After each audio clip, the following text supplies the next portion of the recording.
sexual activity against someone that happens without consent, or I'll say without informed consent, or forcefully, or under duress, any form of sexual activity that does not happen with a freely given and well-informed consent is rape. Whether it happens against a man or a woman, and this is me, further defining it as contained under the Violence Against Persons Prohibition Act, which does not narrow rape anymore as being against a woman, So rape expands to even those sexual activities that happen against, whether male or female. And it is no longer also restricted to penetration of a woman's vagina. It can be the penetration of any body part, for a sexual activity. So that is rape. Consent is the crux of a sexual relationship, any sexual activity. So what it means is that the only way consent can be had or can be said to exist in such an activity is that it is consent that is freely given, and given by informed knowledge, and then of course consent that is sustained. So for example, where consent is given by a minor, that cannot be consent because it is not informed consent, or given by someone who is drunk, who is not in a sane or stable state of mind, or given by someone who is mentally unstable. So any consent that is not informed and free is not consent. That's one. Then again, it must be sustained. So which means that if someone gives consent, for example, and that consent is for the purposes of maybe oral sex, for example, and then in the course of it, the person says, no, don't proceed. The person says, maybe you have to use protection. The person says, maybe I'm unsafe. Something that suggests the person does not want to progress in that activity, or does not want to progress in the manner that the activity is going. At that point, once consent is withdrawn, then consent ceases. That means there's no longer consent at that point. So yes, it must be freely given, it must be an informed consent, and it must be sustained in the course of that activity. Consent can be legally obtained. Some of the examples I already gave, where consent is obtained from someone who doesn't have the legal capacity to give consent. And an easy example again would be a minor, a child, anybody under the age of 18 years. It doesn't matter whether you think it is that person that initiated the activity. It doesn't matter if you think the person, was enjoying the activity. It doesn't matter what, anybody's interpretation of the person's willingness or otherwise to engage in that activity is. So long as it is consent given by a person under the age of 18, it means the person lacks the capacity to give that consent. So it is not consent, it's not legal consent. Then again, if that consent is obtained from someone maybe who is under the influence of alcohol, or someone who is mentally unstable for some reason, that is not also consent as expected by the law. And then of course there are situations where people give consent under duress, under fear, under intimidation, and the person maybe because of the balance of the imbalance of power relations between the victim and then the abuser, the victim may give consent out of fear.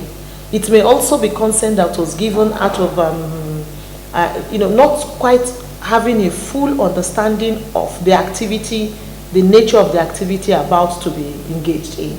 So any consent that is not free, yes, is not consent as contemplated by the law. So yes, there are times where consent can be illegal consent. Well, I'd like to speak on punishment as prescribed under the Violence Against Persons Prohibition Act. Of course, that's not the only legislation on rape. We also have the Penal Code and then the Criminal Code, But the reason why I'd prefer to talk about as contained under the Violence Against Persons Prohibition Act is because it is a legislation that has improved on the traditional description of rape or definition of rape, and made allowance for other persons who are also sexually violated that were not contemplated in the traditional legislations I referred to. And under the VAP Act contemplates rape, maybe like a gang rape, where the minimum penalty will be 20 years imprisonment. Contemplates rape by someone under the, a minor, and then contemplates rape by any other person, really. And in every instance of rape, the minimum prescription penalty prescribed by the VAP Act is 12 years. That's the very minimum. Then, of course, there are those that are 20 years minimum, as in the instance of a gang rape, like I said. And then the penalty, the average penalty is a life sentence. But, of course, depending on the circumstances of each case and the discretion of the judge, minimum prescriptions are made, like I said, 12, 14, and the like. The VAP Act expounded, it expanded the definition of rape. And by that expansion, it means that any form of penetration of any body part in a sexual manner or for a sexual activity becomes rape.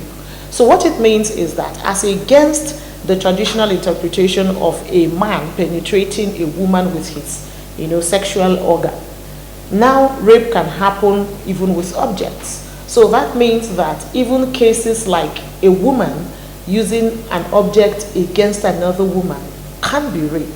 Do you understand? Because we have cases where people, for let me say, unnatural sexual preferences or dispositions, where people do things like lesbianism and the sorts. So it means that such forced or unwilling liaisons can come under the interpretation of rape and be punished accordingly. So no, it's not only restricted to a man against a woman. Rape can be carried or can be perpetrated by either male or female, and can also be perpetrated against any of the gender. Well, in the case of rape, penetration would usually occur. There would usually be penetration or an attempt at penetration. So that would be rape. But when it comes to sexual assault, there are many more sexual activities that are not strictly rape, which will then suffice as sexual assault. And some of the things that people do, which they may not even realize is some sort of assault, include maybe like catcalls. You hear maybe where a young girl is, I'm using a young girl as an example, I'm not saying she's the only likely victim, but a young girl is taking a stroll on the street and guys are whistling, those kind of things, those are, they're assaulting, and they're of a sexual nature. Things like running uncomfortable comments about someone's maybe sexual parts, things about talking about the buttocks, maybe shoving someone, touching someone in an unwelcomed manner, grabbing at the boobs and things like that. They are not rape, but they are sexual assault. Justice can be gotten for a victim would include victims bracing up and speaking up early. Oftentimes you find that victims, because of fear of what the society will say, not confident that people will trust them or that they will not be judged and things like that, they are not willing to step up and speak. And then time passes and some of the elements of proof, some of the ingredients that could have been extracted early are lost. So it's important that victims speak up early. Then it's important that victims do not tamper with possible evidence after a rape incident. So example would be that understandably a victim will feel defiled, will feel violated, will feel dirty. So a victim may want to go and quickly have a bath before going to report to the police or before going to the hospital. That is not advisable. The better thing would be to proceed to the police or to NAPTIP if you're in the FCT, that's the agency against the trafficking in persons. So the better thing would be to go to either NAPTIP or go to the police and make a report. And of course, from there, the person will be taken or advised to proceed to a public hospital where the medical team would extract necessary evidence and run necessary tests to avoid the possibility of getting infected with a disease or something. That's on one hand. Then the other thing would be, as much as is possible, it's also important that, people who are witnesses, whether directly or otherwise, or who have something, who know something that can aid in the prosecution of the perpetrator, should speak up. Oftentimes you find that because of fear of backlash of what maybe the victim, what the perpetrator will do to them, or maybe because of inducements, people who know that this happened, who saw or who heard something, will refuse to speak up. Many of them would, accept to be settled with pittance, and then they wouldn't say anything. The nature of sexual intimacy that should exist between, spouses should even be such that it is hinged on love, on affection. So how do you even coerce someone that you love, someone that you feel affection for, into a sexual activity? It makes the activity lose spice. It makes it lose it loses its essence. So it is something that should happen consensually. It should happen affectionately. It should happen with both parties being in the mood of it and enjoying it for both of themselves. It's not something one foists on the other, whether it is the man against the woman or the woman against the man. It should be something that is given and enjoyed, in a mutual affection. That's what it should be. So coercion doesn't have a place in marital sex. Where that happens, it becomes sexual. Spousal rape. That one activity, one criminal activity may lead into different crimes. Where rape leads to murder, ideally, the state shouldn't be prosecuting that perpetrator shouldn't be prosecuting him or her for just rape. That person should also be, prosecuted for murder or manslaughter, whichever it is. Do you understand? So what it means is that where a rape activity leads to murder, the person is still culpable for murder and can also be culpable for murder. Culpable for rape and can also be culpable for murder. And of course, the minimum sentence, not quite the minimum sentence, but the sentence for each crime would still be life imprisonment. I know that there is improved effort to capture relevant data on sexual and gender-based violence generally, and then of course maybe under the different demographics of maybe victims, the nature of offense and all of those. That's increasingly happening with relevant stakeholders in the justice sector, in the FCT particularly, and then in the rest of the Federation. I know that is happening. And then of course you know that the NAPTIP is presently has domiciled with them the Sexual Offenders Register, So there is increasing efforts to capture data. But then of course, that's not enough. Mostly because most victims will not speak up. Most of these offenses are not, reported to official channels, quotas, yes. So they are not well captured. And then even for the ones that are captured, I do not also believe that there is a robust synergy between the different agencies and offices, for sharing of data to ensure that they are all up to speed on what the current data is per time. So you may find discrepancies between what you have in the database of the NAPTIP, for example, as against what you have with the police and what you have maybe in the Ministry of Justice or Women Affairs and all other relevant stakeholders. Then of course most of the NGOs who also are likely first responders where victims would usually run to, they also all capture their own data, but I don't see that there is an effective and seamless sharing mechanism amongst all the stakeholders. So it will be important that there is a lot more engagement, a lot more synergy to ensure that with a click of a button, anybody can tell what our data is, regardless which agency or which office you're dealing with.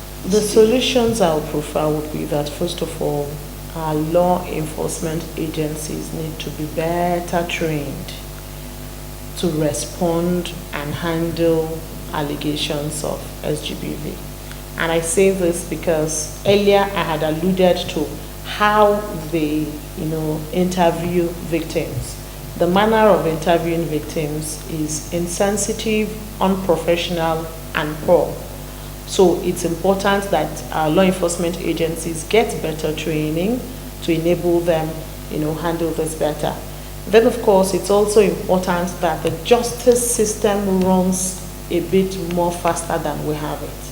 I mean, commendably in the FCT, the Chief Judge of the Federal Capital Territory has designated about 6 courts as SGBV courts.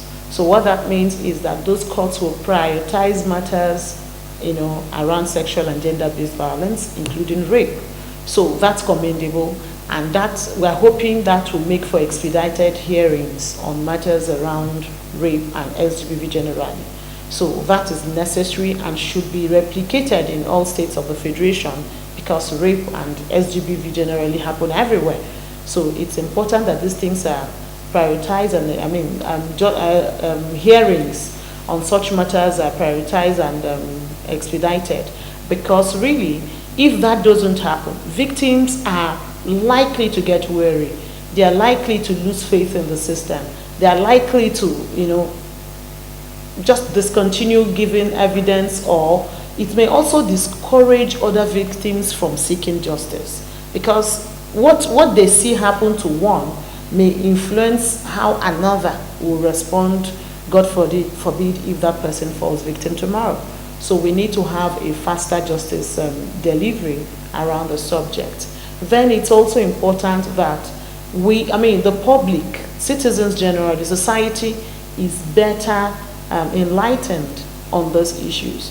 I think it is grossly unfair that a victim is further victimized by society, by stigmatization and the rest of it. Victims should be empathized with. They need our sympathies, they need our love, they need our understanding and support. So for the times we condemn, for the times we judge, for the times we doubt, for the times we do not lend a victim support, we are further entrenching the culture of silence and discouraging other victims from speaking up. So we need to understand with victims and extend to them the necessary, empathy and support. And then I think it's also important that we discourage all forms of inducements that make victims or their families unwilling to pursue justice. And this can also be done through the courts. I say this because the VAT Act, for example, makes allowance for the award of compensation. Sadly, a lot of victims do not know this. A lot of people do not know this. So when a rape happens or when a sexual violation happens, you find victims accepting token settlements from the violators and refusing to seek justice. Whatever it is that violator would have offered them, 50,000, 5 million, whatever it is, they can very well get that through the courts. Because unlike what happens in a typical criminal prosecution, in the prosecution of a crime of rape, the victim can also ask for compensation from the court, whether for medical cost or for some other general or specific damages, and that can be well awarded by our courts. So that should serve as a discouragement from particularly family members settling with violators and not pursuing justice in the interest of the victim, who is their family member, and of course the state, because all of us suffer when a rape happens. It's not just a violation against the individual, it's a violation against our culture, our psyche, everything we hold dear. Well, there is that saying that what affects one affects all. and I'm an ardent believer of that. You find that when something happens to another person and you ignore, it may someday come full circle. And if that happens, who will speak up for you?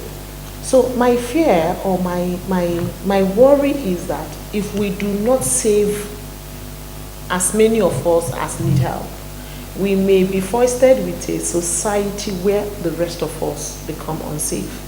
We will be foisted with a society where none of us, is confident of security or cover or protection.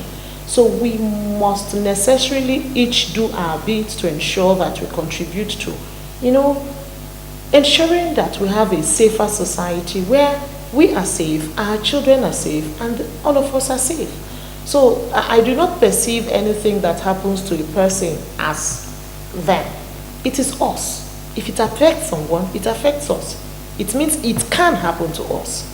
So each of us owe a duty to speak up and do whatever he or she can.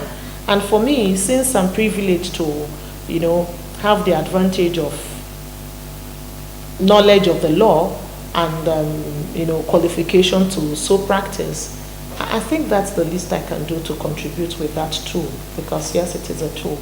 So that's the rationale. That's the real driving force. That's the reason why I do what I do. I'll say amen and thank you very much. It's been my pleasure.